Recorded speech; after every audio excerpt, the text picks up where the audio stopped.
지난 시간에 드디어 하나님도 자신의 나라를 시작하셨습니다. 이스라엘입니다. 이스라엘.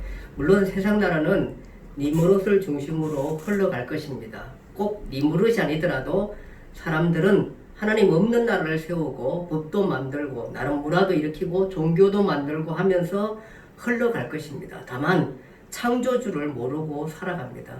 어쩜 화려하고 찬란한 문화를 일으켜갈 수도 있습니다. 그러나 이 나라는 하나님 앞에서 정당성이 없습니다. 이미 창조주를 잃어버린 나라고 이미 제 안에서 심판과 멸망을 기다리는 나라입니다. 그러나 그것마저도 모르고 이 나라는 그렇게 흘러가고 자신들의 축제에 취해서 흘러갈 것입니다. 화려하고 풍요롭고 거대하고 명성을 내고 힘있는 나라일 수도 있습니다. 이 나라 이렇게 흘러가는 반면에 하나님도 이스라엘을 세우시고 이제 구원의 역사를 써내려갑니다. 하나님은 이 역사를 참 역사라 그렇게 말씀하고 있고, 이 역사는 결국은 아담, 셋, 노아, 아브라함 이렇게 흘러가면서 정통성을 갖게 되는 것입니다. 구원 역사의 정통성을 갖게 되는 것입니다. 자, 이제 아브라함을 불러서 하나님도 나라를 시작합니다. 이스라엘입니다. 이 나라에는 누가 소속될까요? 이 나라는 누가 들어가는가? 누가 이 나라의 후사인가? 누가 이스라엘의 후사인가라는 제목으로 오늘 말씀을 드리겠습니다. 누가 이스라엘의 후사인가? 오늘 얘기하면 어떤 사람이 구원의 영생에 들어가는가 하는 그런 얘기가 되겠습니다. 이 나라의 주민등록 번호 1번은 당연 하나님이 불른 아브라함입니다. 하나님께서는 아브라함을 갈대아 우르라는 나라에서 불러냅니다. 세상 나라에서 불러내서 하나님의 뜻을 세우고 하나님의 나라를 세우게 됩니다. 사실 이 나라는 굉장히 어쩜 이 우르 지역은 굉장히 발전된 지역이었습니다. 우리가 이 지역을 잠깐 이렇게 찾아볼 수가 있는데요. 그 부분을 한번 살펴보겠습니다. 이 지역이 이렇게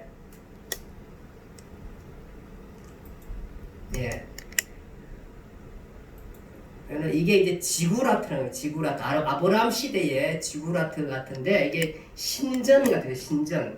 이때에 보면 지구라트는 신전의 탑이라는 뜻으로 수메르의 다리신인 난나에게 제사 지내는 신전이 있었다. 이런 많은 지구라트가 있었던 것입니다. 당시에 이런 것들이 있었고요. 그 다음에 여기 보면은 법전도 있습니다. 이 법전이 함무라비 법전입니다. 함무라비 법전. 법전도 있었고요. 이렇게 함무라비 법전도 있습니다. 그리고 이것은 아마 당시의 시대의 글씨 아카트라는 글씨가 있었고요.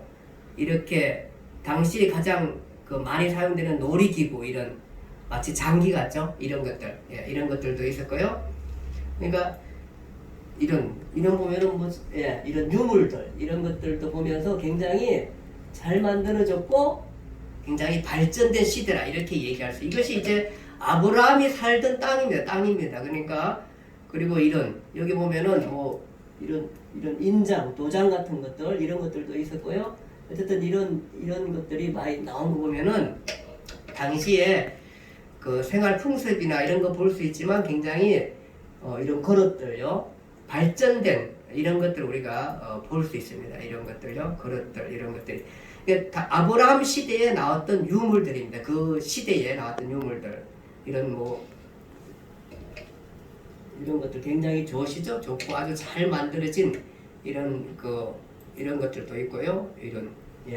굉장히 발전된 모습을 우리가 볼 수 있습니다. 그래서 아브라함의 아버지가 상업을 했기 때문에 우상 같은 거 조그맣게 만들어 가지고 팔고 이랬기 때문에 생활도 괜찮은 것 같습니다. 이런 곳에서 하나님께서는 아브라함을 불러내셨습니다. 불러내셔서 하나님의 나라를 이루게 되는 것입니다. 아브라함을 불러낼 때 갈라디아서에 보면은 아브라함이 갈 바를 알지 못하고 하나님의 부름에 찾아 나섰다 그렇게 말씀하고 있습니다. 사실 어디를 갈지를 모른다는 것처럼 불안할 수 없습니다. 그러나 아브라함이 거기를 선뜻 가게 되는 것입니다. 당시에는 그 사막 같은 베두인들이 있었고, 사막에 짐승들도 있었고, 그다음 밤이면 굉장히 사막이 춥고, 낮에는 굉장히 덥습니다.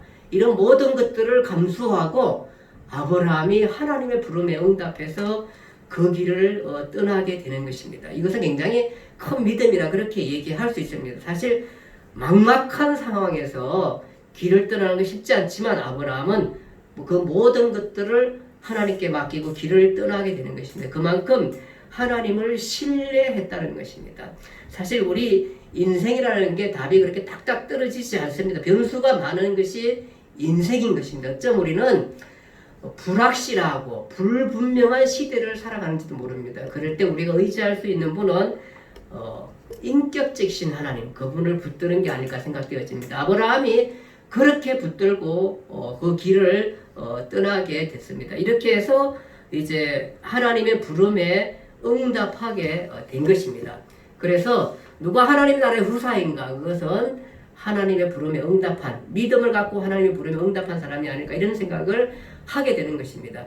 하나님께서 아브라함 부르고 난 다음에 큰 민족을 이루겠다고 내 이름을 창대하겠다 그러고 너는 복이 되겠다 그렇게 말씀하셨습니다. 그런데 아브라함이 사실 부름받을 때가 75세였거든요. 75세였었는데 그리고 이제 나와가지고 한참 길을 갔는데도 한참 세월이 지났는데도 사실은 큰 민족을 이룰 만한 후사가 없었습니다. 100세가 되었는데도요. 물론 이제 그 아이를 하나님께서 안 주시니까 어떻게 했냐면은 그 사라의 종을 취해가지고 아들을 하나 낳았습니다. 그가 이스마엘 아들을 낳아서 아브라함은 그냥 이스마엘로 족하다.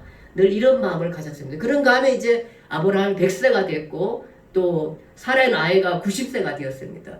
그러니까 이제 사라가 경수가 끊어졌고 아이를 낳을 수 없는 상태가 되었습니다. 그런데도 하나님은 아이를 주겠다는 것입니다. 그러니까 아브라함이 아이 괜찮습니다. 그냥 이스마엘 하나로 족합니다. 그런데도 하나님은 주겠다는 것입니다. 물론 이때의 나이는 우리보다는 굉장히 좀 많이 살았습니다. 현대보다는 많이 살았습니다. 뭐 140, 뭐 150, 뭐 110, 뭐 이렇게 살았으니까요. 그러니까 뭐 좀 늦게도 애를 낳을 수 있을까 이렇게도 생각할 수 있지만, 그렇지만 사실은 이제 성경은 확실하게 사라의 경수가 끊어졌고 아브라함도 기대하지 않았습니다. 그런데 하나님께서는 주시겠다 그렇게 말씀하고 있습니다. 그 현대 나이를 계산하는 거 보니까 우리의 그 어머님들, 우리의 부모님들이 살던 세대는 사실은 60이면은 거의 노인이었습니다. 다 노인이고 이런데 요즘은 75세도 돼야지 노인이라 그렇게 얘기할 수만큼 굉장히 정정하십니다. 그래서 우리 부모님 세대를 나이를 따져서 오늘날 현대 나이를 측정하면은 사실은 그 우리 나이에다가 0.8을 곱해야 된다고 그렇게 얘기합니다. 그러면은 그 계산을 하면은 제가 아직도 48세입니다. 예, 70세이신 분은 몇 세냐 하면은 7, 8이 56세입니다. 여러분과 저는 그런 마음 가지고 살면 되겠습니다. 그러니까 그렇게 뭐 우리가 아직도 젊다 이 생각 가지고 사셔도 괜찮을 것 같습니다. 그러니까 아브라함도 아마 나이는 많이 됐고 또 생리가 끊어졌고 사라가 그렇지만은 물론 그래서 낳을 수 없는 상태인데 하나님께서 아브라함에게 정말 아이를 낳겠다고 말씀했고 정말로 아이를 낳았습니다. 그 아이가 누구냐 하면은 이삭입니다. 이삭을 하나님께서 주셨습니다. 정말로 너무너무 하나님의 은혜 가운데 주셨고 하나님의 약속을 이렇게라도 이루어 가십니다. 정말 아슬아슬하게 이루어 가십니다. 이삭을 주셔가지고 대를 잇게 되었습니다. 그런데 문제는 이삭을 주고 난 다음에 하나님께서 어느 날 이삭이 청년쯤 되었을 때에 그 청소년 청년 그 나이쯤 되면 하나님께서 이삭을 제물로 바치라는 것입니다. 참 아브라함에게는 너무 곤란한 그런 시험이 아닐 수 없습니다. 그래서 제물로 바치라 그렇게 얘기하는데 이 아브라함이 그 하나님 앞에 순종해서 이 이삭을 제물로 바치게 됩니다. 그래서 이삭을 데리고 아브라함이 그 모리아 산에 가서 제물로 드리려고 이삭을 데리고 갑니다. 가는데 한참 이제 중간 올라갔는데 이삭이 이렇게 말합니다. 아버지, 제물로 우리 써야 할 불도 있고 나무도 다 있는데 도대체 재물은 어디 있습니까? 재물은 어디 있습니까? 라고 묻습니다. 아마 이 질문했을 때 아브라함의 마음이 굉장히 정말 너무너무 안타깝고 아팠을 것입니다. 근데 그는 이렇게 말합니다. 재물은 하나님께서 친히 준비하시겠다.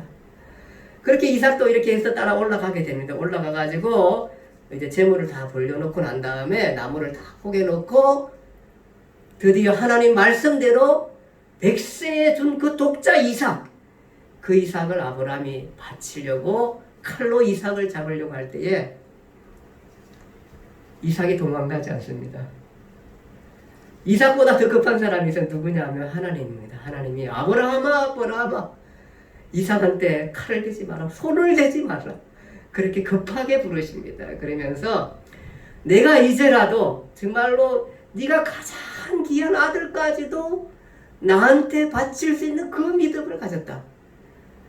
바로 하나님의 나라에 네가 정말로 나에 대한 신뢰가 이렇게 크다 생각하면서 이삭을 잡지 못하게 하게 됩니다. 그러면서 옆에 저기 봐라, 저기 양이 한 마리 걸려있지 않느냐, 내가 준비했다, 그 양으로 네가 나한테 제사를 지내라, 그렇게 말씀하게 되는 것입니다. 아마 아브라함의 믿음이라는 거 이런 것 같습니다. 주신 자도 하나님이요 취하신 자도 하나님이라. 하나님께서 영광을 받을지어다. 이 믿음을 아브라함이 가진 것 같습니다. 정말로 우리가 따를 수 없는 어떤 굉장히 큰 믿음이고, 처음 시작하면서 믿음의 모델이 무엇인가를 확실하게 잡아줬던 게 이 믿음이 아닐까. 그래서 누가 하나님 나라의 후사인가 얘기할 때에 바로 이런 큰 믿음의 줄기 속에서 나오는 거 아닐까, 그 믿음이 아닐까, 이런 생각을 하게 되는 것입니다. 이렇게 해서 그 하나님께서 그런 이 큰 시험에서 이기셨습니다. 이기게 그 믿음을 주셨습니다. 그리고 사실은 하나님은 인신예물을 받으시는 분이 아닙니다. 아니신데 아브라함을 시험하시고 아브라함 시험보다 더 중요한 메시지를 그에게 심어주고 싶습니다. 그것은 뭐냐 하면은 바로 대속이라는 것입니다. 아브라함의 입장에서 아들을 죽이는 아픔이 얼마나 클까? 아들을 죽이는 아픔이 얼마나 클까? 그러면서 그 아들까지 죽이면서 대속을 하시는 하나님의 입장에 대해서 너희가 할 수 있느냐 하는 것들을 아브라함을 통해서 보여주게 되는 것입니다. 그러니까 아브라함이 아들 이삭을 바치는 것이 바로 하나님께서 그의 사랑하는 아들 예수 그리스도를 십자가에 바치는 그 심정을 헤아릴 수 있어야 되는 것은 정말로 엄청난 큰 사랑이라는 것입니다. 아들까지 희생해서 인류를 구원해야 한다는 엄청난 큰 사랑이 거기에 내포되어 있다는 것을 알려주고 싶은 것입니다. 그러면서 거기에 대속이 무엇인지를 알립니다. 그러면서 한 양이 수풀에 걸려서 희생을 당하게 되면서 대속을 알려주게 되는 것입니다. 그래서 아브라함은 이것을 통해서 자신의 아들을 드리는 그 아픔, 그 어려움, 정말 그 사랑, 이거보다 커야 되나 그 사랑, 이런 것들을 다 체험하면서 하나님이 누구시고 하나님은 우리를 얼마나 사랑하는가에 대한 이해를 아브라함은 할 수 있었고, 미래적으로 이런 일들이 있을 거라는, 이런 아들을 바치는 일들이 있을 거라는 예표적인 메시지를 던지게 됩니다. 아마 아브라함이 미래에 하나님이 예수 그리스도를 보내셔서 그 인류에서 죽는 것까지 세밀하게 미래를 다 볼 수 있는지 없는지는 우리는 잘 모르지만, 적어도 하나님은 우리 구원을 위해서 이런 일들을 하신다는 것들은 아브라함이 충분히 예견하고 있으라, 그렇게 생각되어집니다. 이렇게 해서 아브라함이 믿음을 갖게 되고, 그것은 바로 부성적인 아버지의 마음을 이해하는, 그것은 곧 하나님을 이해하는 그런 마음을 아브라함에 갖게 해주시고, 또 그런 믿음 속에서 대대 후손들이 하나님의 사랑이 얼마나 크던가들을 주고자 하는 메시지가 거기에 있는 것입니다. 그리고 주민등록 2번은 바로 누구냐 하면은 방금 하나님께서 바치려고 했던 그 이삭입니다. 이삭. 이 사람이 주민등록 2번입니다. 하나님 나라 주민등록 2번입니다. 누굽니까? 아브라함이 100세에 낳은 아들입니다. 하나님이 100세 때 얻은 독자 이삭을 모리아산에 바치라고 하실 때 거기에 있습니다. 아브라함은 이 엄청난 요구를 수용합니다. 100% 하나님을 신뢰하며 모리아산에 가서 이삭을 바치려고 합니다. 이삭을 바치려고 할 때 이삭은 충분히 아버지의 그 요구를 받아들이지 않고 뿌리치고 그 제물에서 뛰쳐나올 수 있고 충분히 그렇게 할 수 있습니다. 그러나 이 사람은 아버지를 압니다. 아버지 안에서 아버지의 사랑을 알고 아버지에게 절대 순종하는 아들의 모습을 우리가 보게 되는 것입니다. 이것을 보면서 어떤 생각이 드냐 하면은 예수님께서 십자가에 돌아가시기 전에 겟세마네 동산에 올라가서 기도하실 때에 그 생각이 우리에게 느껴지는 것입니다. 예수님께서 기도할 때 이렇게 말합니다. 아빠, 아버지여, 아버지께서는 모든 것이 가능하오니 이 잔을 내게서 옮기시옵소서. 아버지는 모든 것이 가능하지 않습니까? 그러니 이 잔을 내게서 옮기시옵소서. 그러나 나의 은대로 마옵시고 아버지의 은대로 하옵소서라는 아들의 입장. 하나님이 이 예수 그리스도를 보내셔서 인류를 위해서 속죄 제물로 쓰려고 할 때에 아들의 입장이 아버지, 아빠, 아버지, 내가 이렇게 십자가에 죽지 않아도 그렇게 돼도 인류를 구원할 수 있는 방법은 없습니까? 가하시다면 그렇게 해주시고, 그러나 내 뜻이 아니라 내가 정말로 십자가를 지어야 한다면은 지게 하소서. 그래서 아버지 앞에 모든 것을 맡기는 아들의 입장, 그것을 우리는 이삭을 통해서 볼 수 있는 것입니다. 그래서 순종하는 이삭의 모습이 하나님의 나라의 후사가 아닐까, 이런 생각을 하게 되는 것입니다.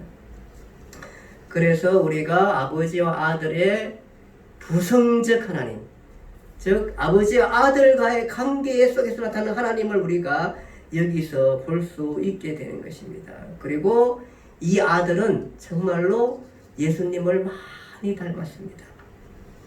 이삭이라는가 예수님과 비교해 보면은 이삭은 경수가 끊어진 상태, 즉 끊어진 사라가 낳을 수 없는 상태에서 나왔고, 예수님은 마리아를 통해서, 동정녀 마리아를 통해서 있을 수 없는 일들로 아들을 낳게 되는 것입니다. 아버지 아브라함이 제물로 바치는데 아버지 하나님이 예수 그리스도는 십자가의 제물로 바치게 되는 것입니다. 그러면 수양을 대속물로 주시면서 구약의 모든 희생 제물을 예포하면서 아들을 죽이는 모습을 우리가 보게 되는 것입니다. 그리고 아들이 죽은 자 가운데서 살아납니다. 사실은 이삭이 죽어야 할 자리에 어린 양이 죽습니다. 예수님께서는 신약에 와서 예수님은 죽으셨지만 부활하셔서 살아나시게 됩니다. 이런 모습을 보면서 누가 하나님 나라의 후원자인가, 누가 나라의 후사인가 얘기할 때에 부성적 하나님을 아는 사람, 그래야만 하는 아버지를 아는 사람, 그럴 수밖에 없는 아버지의 사랑을 아는 사람, 한없는 아버지의 사랑을 사는 사람, 인류를 위해서 독생자 아들을 십자가에 내주면서까지 사랑하는 그 사랑을 아는 사람, 그 사람이 이 나라의 후속자다, 이렇게 얘기할 수 있는 것입니다. 자, 세 번째 이 이스라엘 나라의 주민등록 번호 3번은 누구냐 하면은 야곱이라는 사람입니다. 야곱. 이삭이 이제 결혼해가지고 아들을 낳았는데 형 에서와 야곱을 낳았습니다. 이제는 쌍둥이입니다. 쌍둥이로 낳았습니다. 약속은 근데 이 야곱을 통해서 이어집니다. 누가 하나님 나라의 후사인가 얘기할 때 성경은 야곱이라고 말합니다. 그런데 야곱은 오늘날 우리의 도덕이나 도의적으로 그 후사를 논할 때에 우리가 느끼는 바는 그렇게 될 자격이 있지가 않다고 생각을 하게 됩니다. 우리가 사는 세상의 위치를 따질 때에 좀 야곱은 이 하나님 나라의 후사에 뭔가 부족하다 생각을 할 수밖에 없습니다. 왜냐하면 이 사람이 갖고 있는 도의적인 것, 도덕적인 것 이렇게 따져보면 그렇게 합당하지 않다 생각을 하게 됩니다. 야곱은 그 에서가 사냥 갔다가 너무너무 이제 에서가 사냥 가가지고 에서는 사냥을 좋아했거든. 야곱은 뭐 집에서 집안일 좋아하고 이런 아이였거든요. 뭐 조리도 하고 이렇게 하면서 아주 집안에 이렇게 하는 그런 아이였거든요. 그런데 에서가 사냥을 갔다 오니까 야곱이 팥죽을 끓이고 있는 거예요. 그래서 야 야곱아 나 그 팥죽 좀 줘라 이러니까 이 야곱이 뭐라고 했냐면은 내가 이거 줄 테니까 형의 장자권을 나한테 팔라는 겁니다. 이게 아니 형제인데 형이 달라 그러면은 당연히 배고픈 형이면 그냥 줘야죠. 이게 우리가 가지고 있는 이치고 도덕성이고 도의가 아니겠습니까? 그런데 꼭 그것을 팔라 그럽니다. 그러니까 워낙 배가 고프니까 이 그냥 에서가 지가 해먹으면 되지. 그 정말 그 귀중한 장자의 명분. 나중에 그 저기 이게 부모님부터 유산을 또 배로 받면서 받아야 할 이 장자의 권한을 그냥 팔아버리고 마는 것입니다. 사실 야곱보다 더 잘못한 것은 에서죠. 이 귀중한 저걸 파니까요.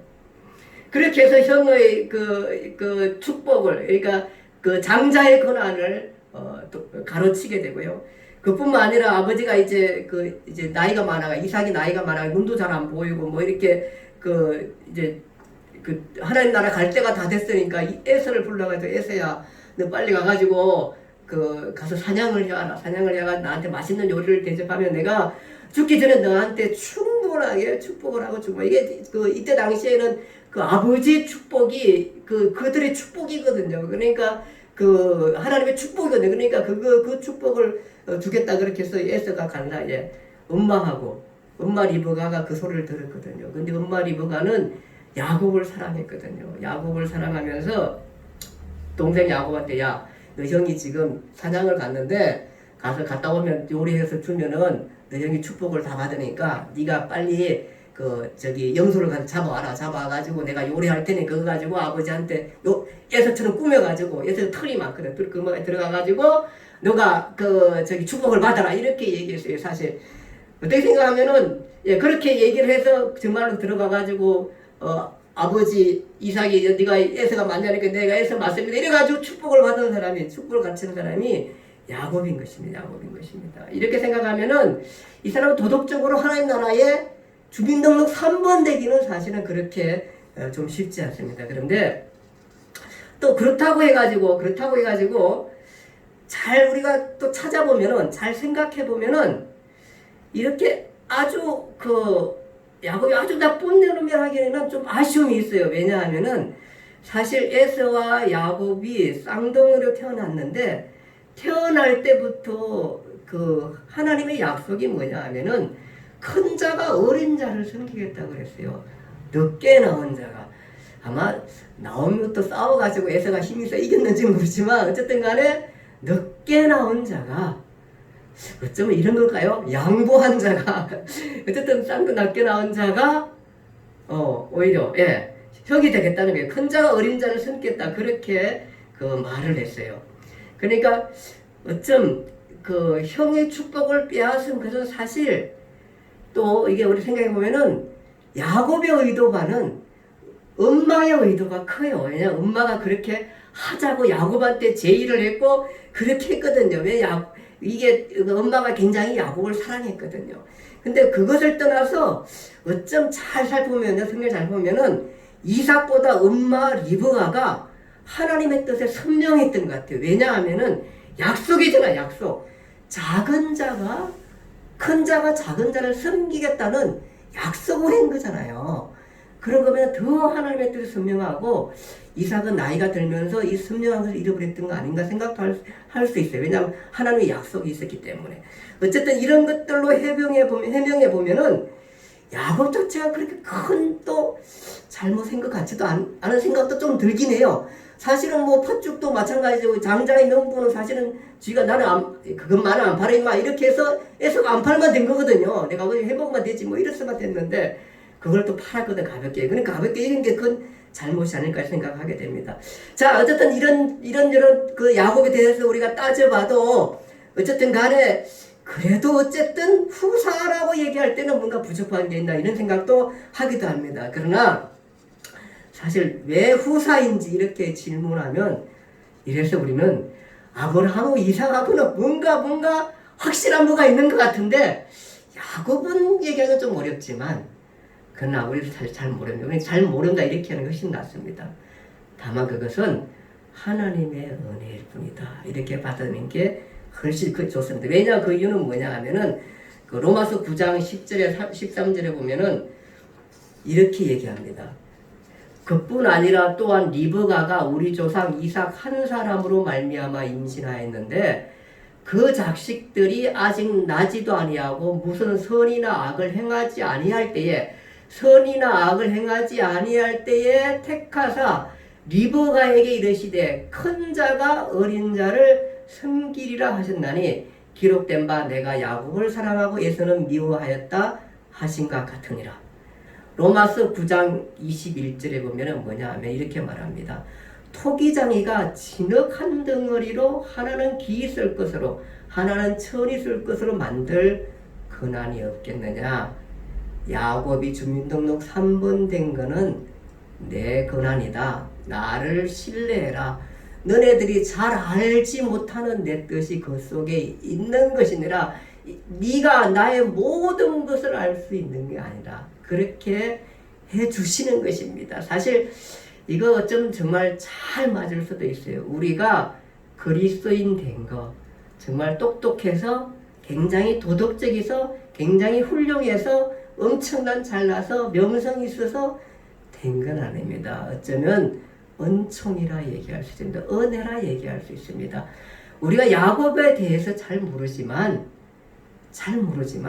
물론 그렇게 막 크게 신뢰도 안 갈 수도 있지만 하나님은 야곱이 우리가 모르는 야곱의 뭔가를 가지고 있고 하나님의 뜻 안에 있고 그의 결정 안에 있다는 것들에 대한 신뢰를 하라는 것입니다. 그래서 뭐냐 하면은 바로 은혜라는 것입니다. 은혜.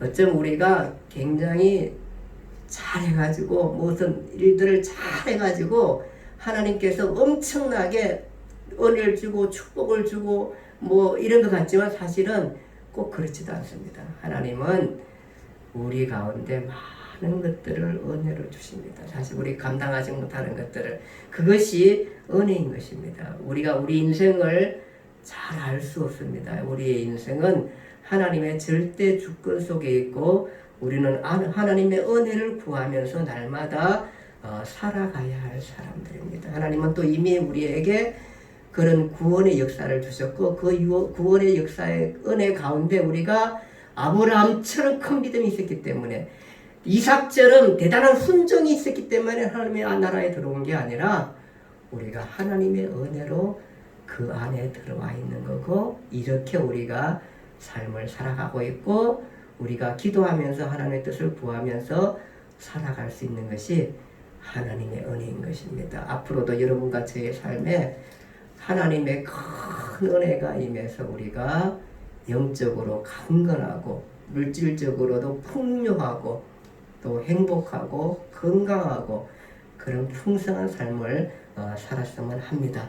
자, 이렇게 이스라엘 나라가 이제 시작되었고 주민번호 3번 야곱부터 그 후손들이 이스라엘의 인구가 번성하기 시작합니다. 야곱의 12아들 중 요셉은 형들에 의해서 애굽으로 팔려갑니다. 그렇지만 그곳에서 이집트 왕 바로의 꿈을 해석하고 국무총리가 되고 또 세계적인 흉년을 잘 다스리게 되고 그럴 때에 이스라엘 형제들이 그 애굽에 곡식을 구하러 갔다가 요셉을 만나게 됩니다.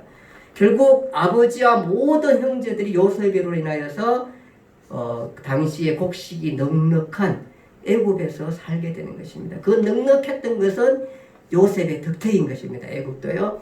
충분히 살 수 있는 어쩜 자격이 있습니다. 이들이 고센 땅, 에집트 고센 땅이라는 곳에 허락을 받아가지고 그것으로 이사해서 그 야곱의 후손들이 거기서 살게 되는 겁니다. 후손 75명이 애굽 땅에서 살면서 창세기는 끝이 나게 되는 것입니다. 75명이 고센 땅 애굽 땅에서 요셉이 통치하는, 바로 밑에서 요셉이 통치하는 곳에서 양을 치며 아주 잘 살게 되면서 창세기는 끝이 나게 됩니다. 그 이유는 우리 또 다시 한번 계속해서 이 하나님의 구원의 역사를 살펴보겠습니다. 기도하겠습니다. 하나님 아버지, 사랑과 은혜를 감사합니다. 오늘 누가 하나님 나라의 후사인가 얘기했었을 때에 모든 것이 하나님의 은혜인 것을 우리가 얘기할 수밖에 없습니다. 우리가 구원받은 것도 하나님의 은혜입니다. 늘 그 은총을 바라며 믿음으로 그 은총을 구하며 삶을 살아가는 우리 복된 성도들이 되게 은혜를 베풀어 주시옵소서. 예수님 이름으로 기도드립니다. 아멘.